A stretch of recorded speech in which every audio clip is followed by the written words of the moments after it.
السلام عليكم الاخوان ورحمه الله تعالى وبركاته. فيديو جديد من الفيديوهات ديال شهر رمضان المبارك، وحنا على العاشر الاواخر ديال شهر رمضان. كنتمنى لكم الصحه والعافيه والامه الاسلاميه الامن والامان. عندي واحد جوج مواضيع اللي مهمين بزاف اللي غادي نتطرق لهم حاليا. الموضوع الاول اللي هو ديال الهجره العشوائيه للولايات المتحده الامريكيه الجديد والتفاصيل ديالها. كذلك عندي الموضوع ديال الكاف وديال التسريبات ومن المصدر ديالها شنو واقع داخل الكاف وشنو هو الجديد. غادي تخليكم معايا باش غادي تعرفوا التفاصيل ديال التفاصيل. بالنسبه للموضوع الاول اللي هو بالنسبه للوتري، كيف يعني المغاربه كيعرفوها باللوتري، اللي هي القرعه العشوائيه للولايات المتحده الامريكيه اللي كانت توقفات السنه اللي فاتت. وكنت تحدثت على واحد الفيديو، مجموعه من الناس اللي كانوا كيقولوا توقفات، انا كنت كنقول راها تاجلات باش يشوفوا يعني واحد المجموعه من الاجراءات اللي غادي يديروها جديده. هذاك الشيء اللي كان هذه الايام هذه تقريبا يوم امس او قبل يوم امس خرجت وزاره الخارجيه الامريكيه كتوضح لنا شنو الجديد. ولكن خلينا نعرفوا المغاربه تقريبا كانوا كيشاركوا في 2023 تقريبا 300 ألف واحد اللي كان الاشتراك في هذا اللوتري. كذلك في 2024 كان تقريبا الإحصائيات ديال 280 ألف مشترك. المغاربة من بين تقريبا الدول اللي كتكون الحصة ديالهم كبيرة بزاف من ضمن الفائزين أو اللي كيحصلوا على اللوتري، أو كذلك اللي كياخذوا التأشيرة ديال الهجرة اللي تقريبا كتراوح ما بين 4000 تأشيرة الهجرة حتى ل 5000 تأشيرة. هذا ضخم، هذا رقم اللي كنعتبروه رقم ضخم، على اعتبار ان يعني كاينين مجموعه من البلدان اللي عندهم واحد الحصه اللي هي قليله بحكم العلاقات المغربيه الامريكيه وكذلك يعني مجموعه من الاشياء. كيف ما قلت، وزاره الخارجيه الامريكيه تقريبا قبل يوم امس خرجت كتعلن على شنو هي الاجراءات الجديده اللي غادي تصدر ابتداء من شهر اكتوبر 4 2026. هاد الاجراءات اللي غادي يتقدموا باش يقدموا الطلبات ديالهم للهجره العشوائيه للولايات المتحده الامريكيه. في الاستماره ديالهم ضروري خاص يكون يعني يكون عندك واحد جواز السفر اللي ساري الصلاحيه ديالو، ماشي منتهي الصلاحيه ديالو، لان كيف ما كتعرفوا سابقا يعني كانوا الناس ما كيديروش الباسبور ديالهم او جواز السفر حتى كيفوزوا بهذا اللوتري هذا. ولكن مؤخرا من هذه الترتيبات الجديده او الاجراءات الجديده اللي دارتها الولايات المتحده الامريكيه بخصوص الهجره ركزات على جواز السفر يكون ساري المفعول. وكذلك هذه اول مره كتدار على الصفحه الاولى اللي كاينه في جواز السفر، اللي فيها الامضاء وفيها الصوره وفيها المعلومات ديال الشخص ك تاريخ الازدياد، مكان الازدياد، يعني مجموعه من المعلومات. كذلك كيركزوا على الامضاء، الصفحه الاولى اللي فيها الامضاء. علاش هذه الاجراءات اتخذتها يعني وزاره الخارجيه؟ لانه مؤخرا على حساب يعني التقارير اللي صدرت لهم، مجموعه من الناس كانوا كيتعرضوا لعمليه النصب.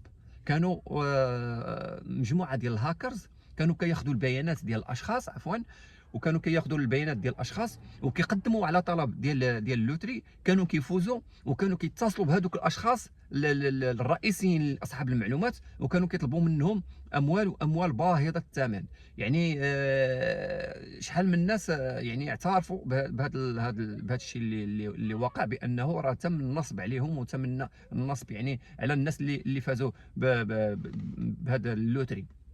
فبالتالي وزاره الخارجيه الامريكيه باش توقف هذا المشكل هذا او هذا يعني هذا الخرق ديال القانون، طلبوا من الناس اللي غادي يعني يقدموا الطلبات ديالهم التاشيره او اللوتري او القرعه العشوائيه، باش في الاستماره انهم غادي يبعثوا يكون عندهم جواز سفر ساري مفعول، وكذلك الصوره الاولى من جواز السفر.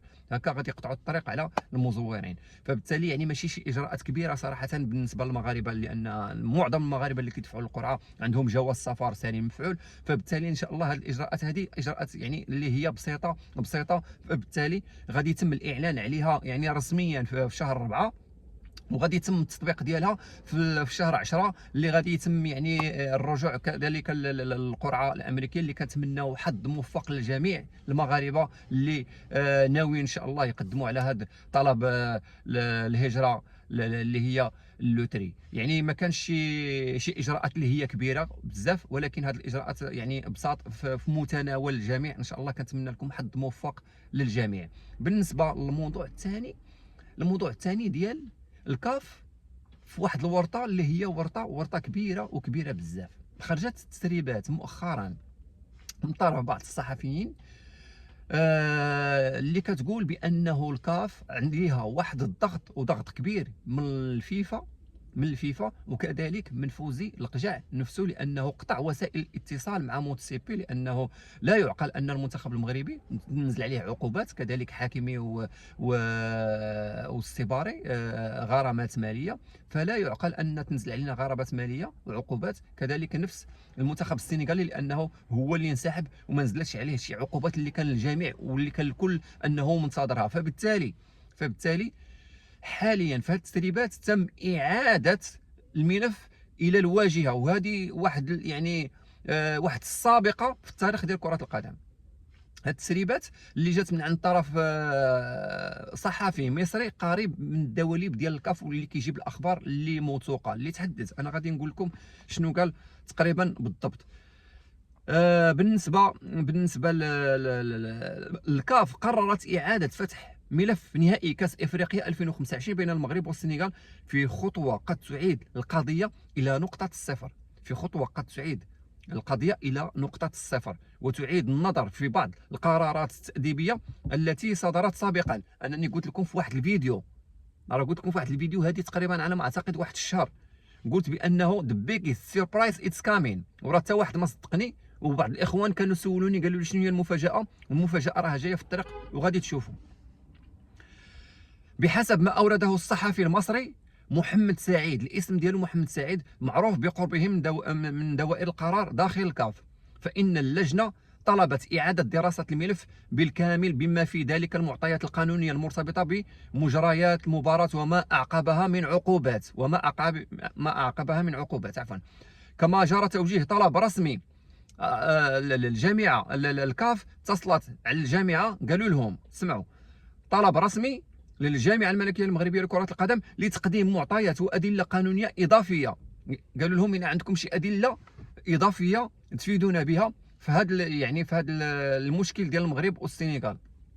كيف ما كتعرفوا كاين تسجيلات صوتيه، كاين فيديوهات اللي كتحدث على انه المسؤولين ديال السنغال كانوا كيتحدثوا مع المدرب ومع كذلك اللاعبين باش ينسحبوا من المباراه حتى لو كلفهم الكاس. قالوا لهم ما بغيناش نلعبوا صافي، ما بغيناش الكاس، وكاين واحد الفساد. هو ما كاين لا فساد لا والو. غادي ندير لكم فيديو عندي شكون هما السبب في المغرب باش ما بغاوش يفوز، وشنو كانوا كيديروا، يعني المشاكل اللي كانوا كيديروا. بالنسبه كما جرى توجيه طلب رسمي للجامعه الملكيه المغربيه لكره القدم لتقديم معطيات وادله قانونيه اضافيه، خاصه فيما يتعلق بملف انسحاب بعض اللاعبين السنغاليين والقرارات التاديبيه التي طالت اللاعبين اشرف حكيمي واسماعيل السيباري.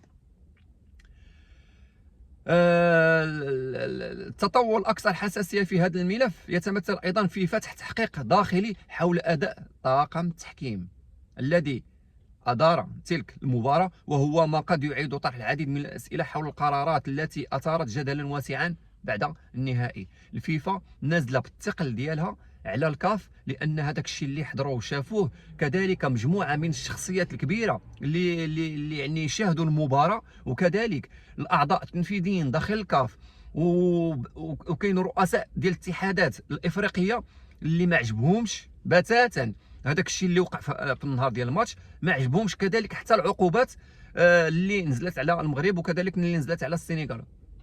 الدليل انهم ما حضروش في الاجتماع اللي دار موتسيبي اخر مره، تقريبا 8 ديال الاعضاء ما حضروش. الاعضاء اللي حضروا كانت ملاسنات مع موتسيبي، كذلك حتى حتى الصحفيين اللي كانوا يعطيو الموتسيبي واحد الاسئله اللي ما قدرش يجاوبها، وكان كيجاوب بواحد الطريقه دبلوماسيه. انني شخصيا تبعت هذيك الندوه وهذاك الاجتماع اللي تدار.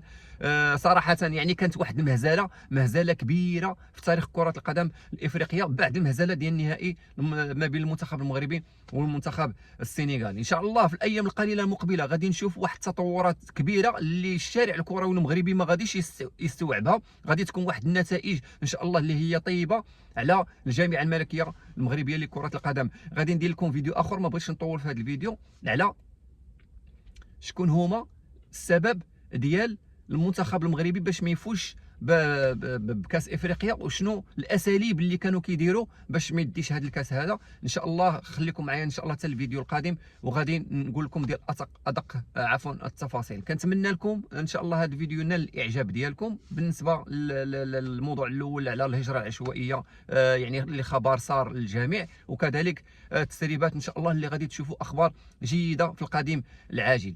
ان شاء الله كنتمنى الفيديو ديالي يلقاكم في احسن الظروف والاحوال في هذا العشر الاواخر ديال شهر رمضان. كنتمناو الامن والامان للامه العربيه والامه الاسلاميه. كنتمنى لكم كذلك ما تنساونيش بالاشتراكات ديالكم، راه هي اللي كتعطيني واحد طاقه ايجابيه. اللايكات والشير مع الاصدقاء ديالكم. الى اللقاء فيديو قادم ان شاء الله. السلام عليكم ورحمه الله تعالى وبركاته.